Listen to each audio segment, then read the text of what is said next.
Go taking part 17 of Kerry Powers because we didn't record the audio the first time, so now we're going to try and match the Can we reference podcast. the other podcast? We just did. Oh, we did? Yeah, someone just gave it like that. Okay. Yeah. But you know what we didn't do the last time is our normal entrance. Say, hey, we're the cool guys. And I'm David. And I'm George. And this is our return very first guest, Kerry Powers, who's president of the Greater Irmo Chamber of Commerce, and she just rocks. Thank you. Thank you. This episode is brought to you by Dick Dyer Mercedes-Benz, the first Mercedes-Benz in South Carolina. So, welcome back. We have been doing this for a year now. As I mentioned, you were our very first guest. We wanted to come back and just check in with you because I know you'd like to check in with us and we can have a nice conversation because you have just come off a huge opportunity in your world. Yep. Exposure to a lot of phenomenal people doing good things with chambers. And the Irmo Chamber, just as, you know, I have spent more time in the business community. This is kind of the chamber to emulate in the Columbia metropolitan area. It's very sweet of you to say. Well, it is. I mean, and I guess, what is it? Imitation is the Imitation greatest is the form greatest of flattery. form of flattery. There's a lot of imitation going around of things that you are doing in this chamber and other chambers, which, you know, ultimately benefits everything. But it's got to feel good that, you know, you're the source of a lot of growth here in the area in Irmo and beyond. Yes. Well, you know, And you don't have to be humble about it. Be Ginger and proud I of it. spent, I mean, if you think about it, this chamber house, I always tell people that, like, and you've heard me say it at the gala before, a lot of people have beach houses Yep. as their second homes. Yeah. Well, this chamber house is my second home. I mean, I dedicate a huge part of my life to this chamber on a daily basis. And so, you know, of course, I feel incredibly proud when somebody says, hey, you're doing a great job. But I had literally, so I'm coming up on my 8th year here Yep. as president and CEO. And as you know, you serve on my board. I had kind of gotten to a point where we had like really rapid growth since the beginning of the pandemic. Like the pandemic year was the best year we've ever had because I think all chambers really became essential Sure. during the pandemic instead of more of a luxury. And so I kind of gotten to a point, and we had all had discussions about, like, where do we want to be in 10 years? You know, what do we want this chamber to look like? What will Irmo look like? And so that's when I approached you guys that I wanted to attend the Institute of Organization Management. And that's a program that's like a 4-year leadership program that's done through the United States Chamber of Commerce.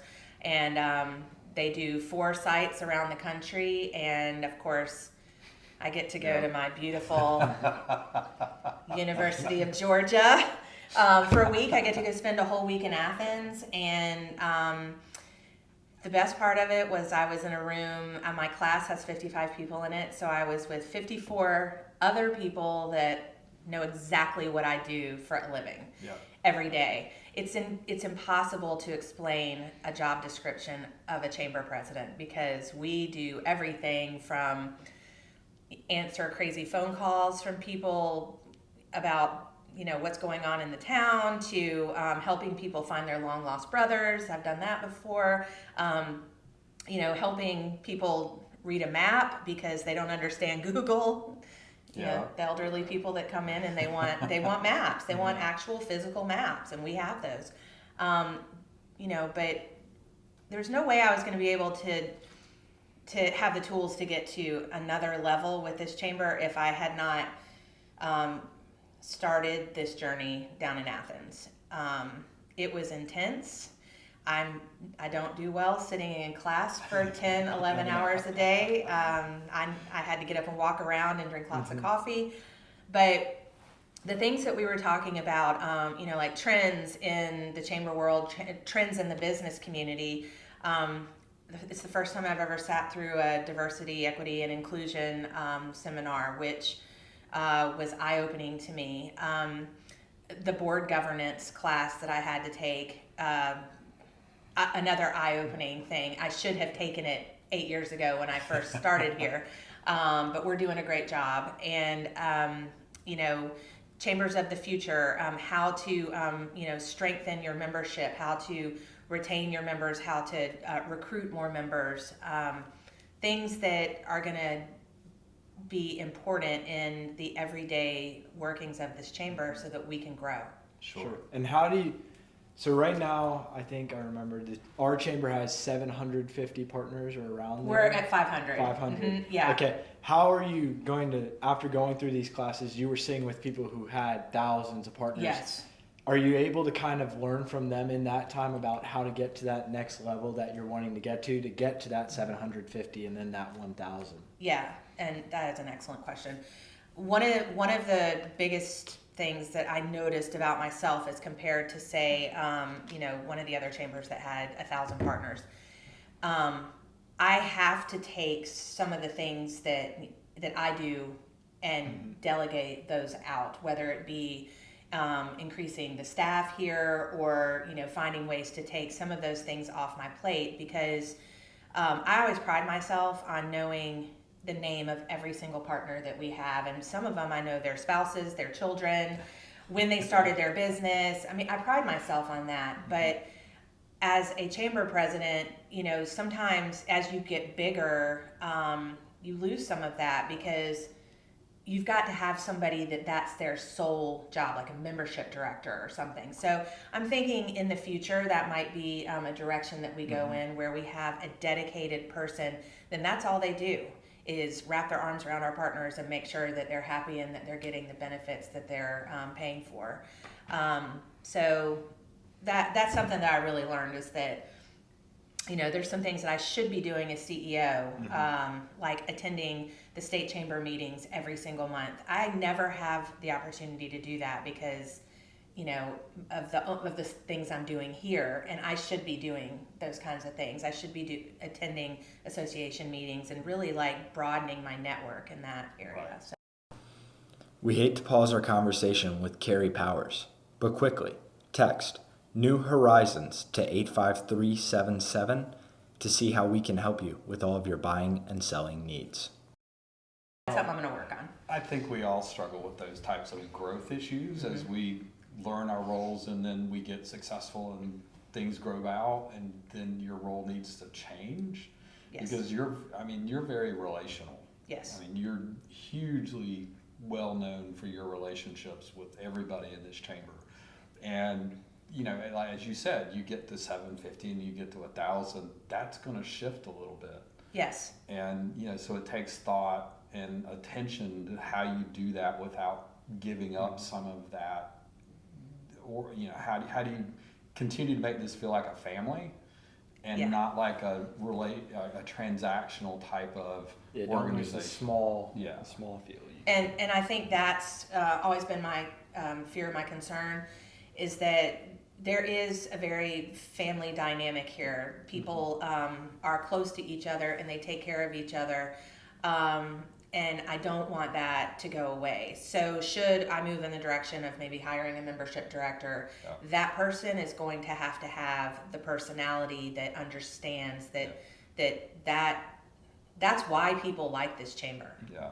Because we're not transactional, because they feel welcomed and included and loved when they're here, and I don't want to lose that. No, I mean this chamber is very much a hub of this community. Yes. And if it were to stop, I think there would be a lot of damage done to the greater Irmo area because of just what happens through here. Yes. Yeah. And I think it's shown on a weekly basis. Every single Tuesday, more and more people come out to Coffee Talk, and we said it on Tuesday. It was like, wow. Yes. When we showed up, we've been to a lot of coffee talks. Y'all have been to a lot of coffee talks for sure. But on Tuesday, something was different. It was like we walked through the door, and it was like, I'm here 15 minutes early, and there's already 100 people. I got there at 7:30, and there was probably already like 25, 30 people there. So people are getting there earlier. I've had people ask me if I would go a little bit later instead of ending at 9, if I would go till like 9:15 so that we could have more people. Yeah.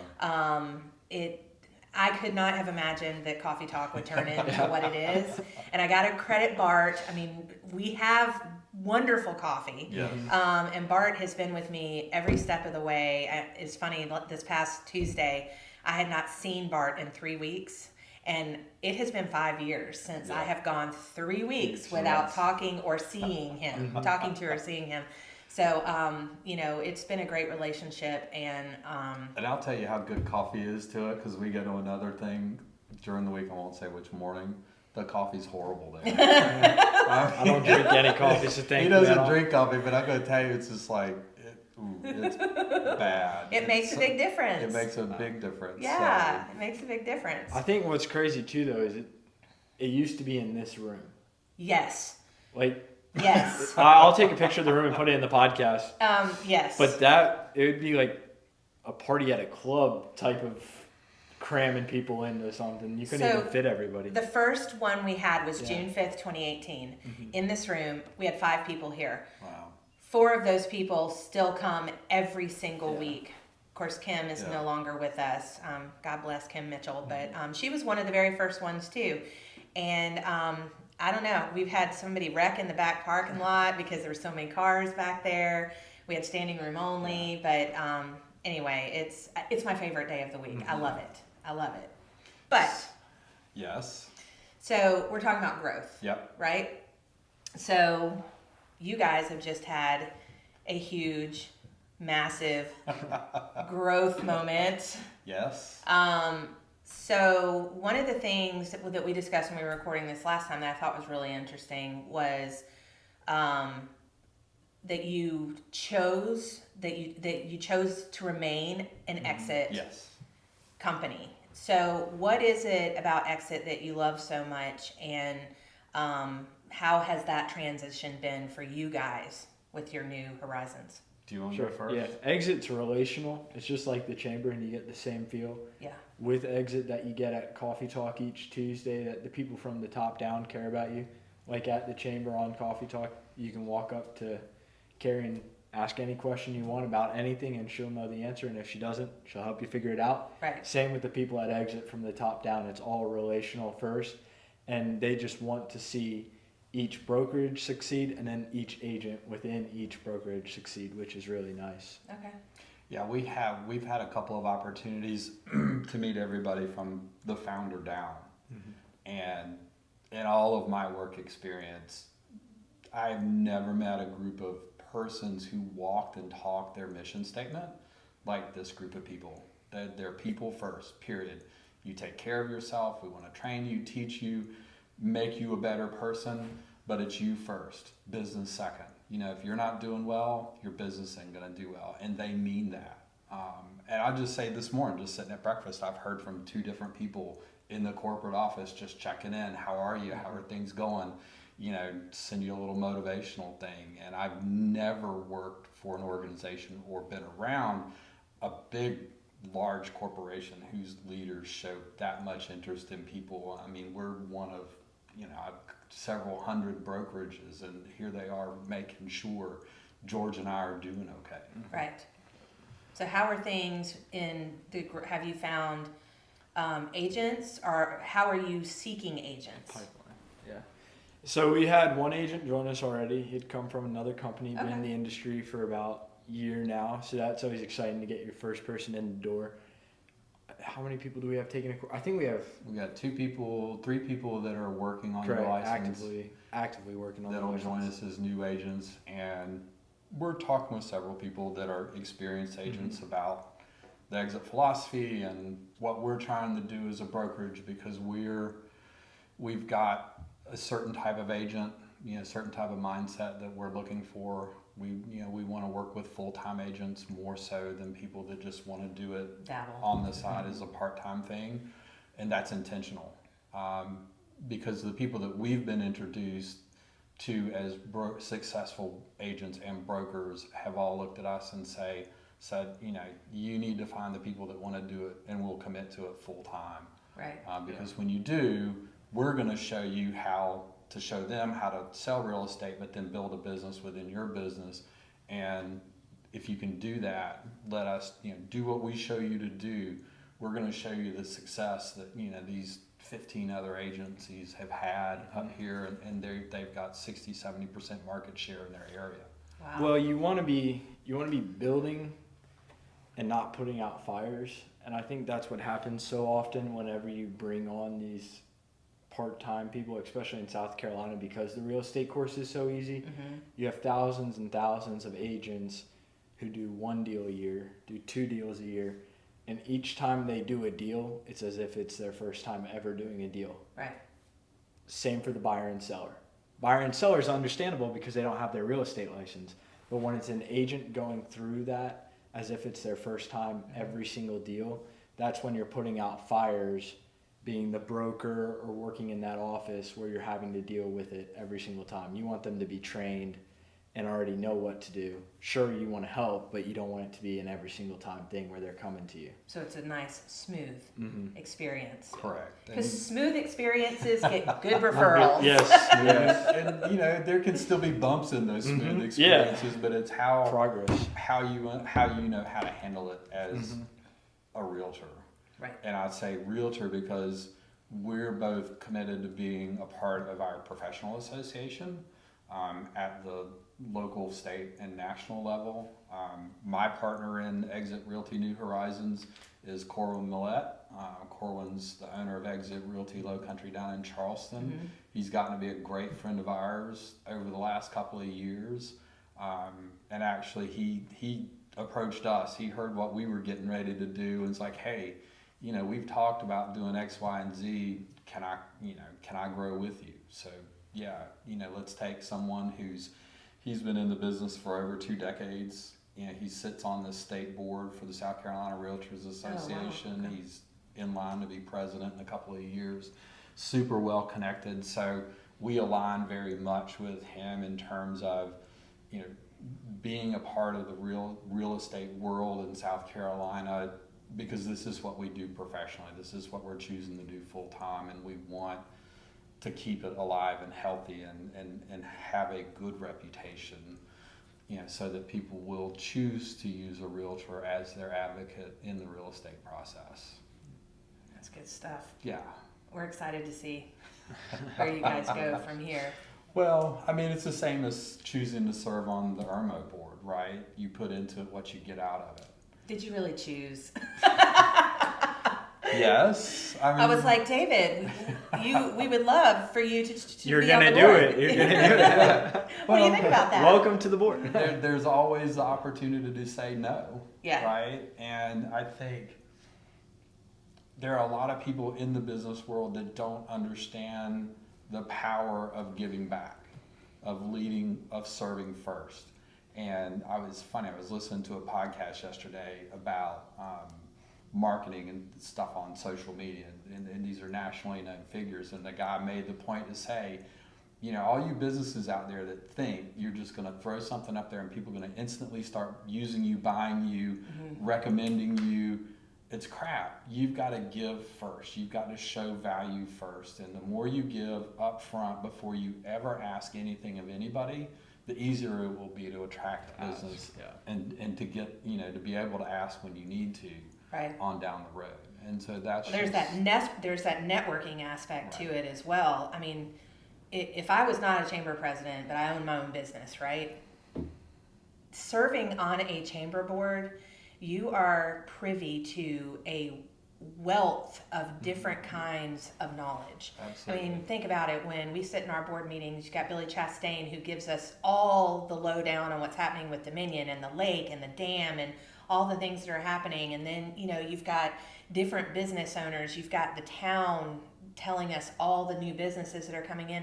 Where are you going to learn that kind of stuff then and form those relationships with those kinds of people? Because you never know when you might need.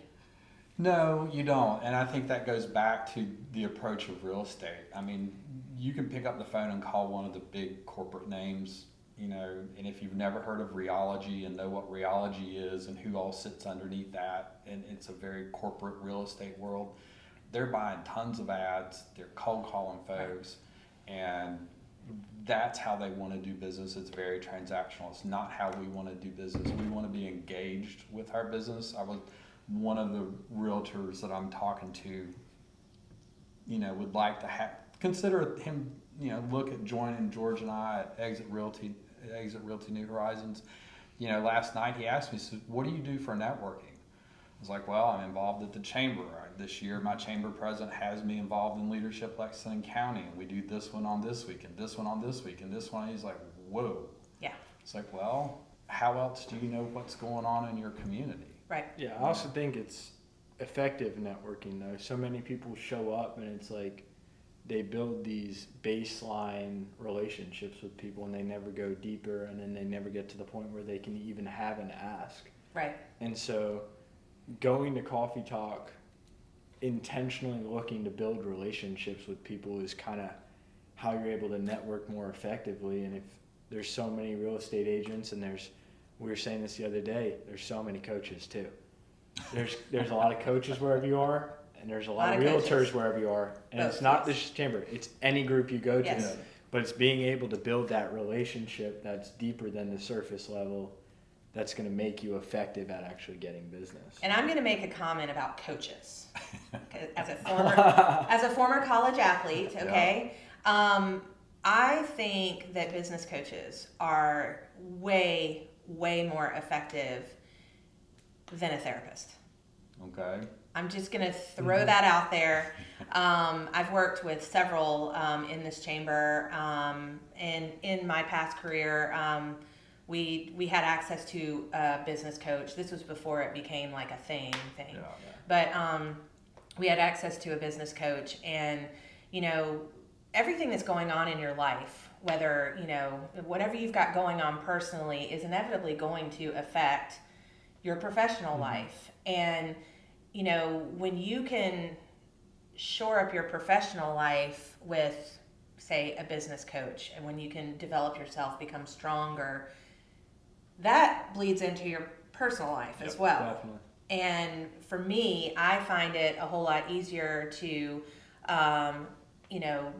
talk about things in a professional sense than the other side. Sure. But it does positively impact Affect both. my personal life. Like when I'm better at my job and when I have the tools to do this job better, I go home to my kids and I'm a better mom. I'm a better partner to Michael. So You tend to take the learning that you did there, yes. and it Apply gets it. quietly applied to that other part of your life, and gets it all organized and going well, so that they both personal and work, just it flows very nicely. Yeah. Just like finding the right realtor, though, it's that process of finding the right coach, Correct. because You got to gel. Yes. make You or gotta gel. break. Yeah, they really. But people have asked me before. Is it, is it worth the investment? And I'm like, you can't afford not to. If you're trying to grow your business, you can't afford not to. So I do like the trend that people are doing that more and more, especially the ones that are certified. that have gone through all that you have to do, and doesn't just say, hey, I was a softball coach for about 10 years and now I know how to tell you how to run your business. Well, a third party perspective gives you a fresh view. Yes. Right. I mean, we all get caught up in what we are doing, and when somebody can look at you from a more macro level and go, you listen to this person and it took you down this road, and maybe you shouldn't have done that. Right. I like them when they say, why are you doing that way? Yeah. Explain to me why you do it that way and not this way. Those are the kind of things I need to hear, because I can be myopic sometimes. Yeah. And, so I think that's fantastic.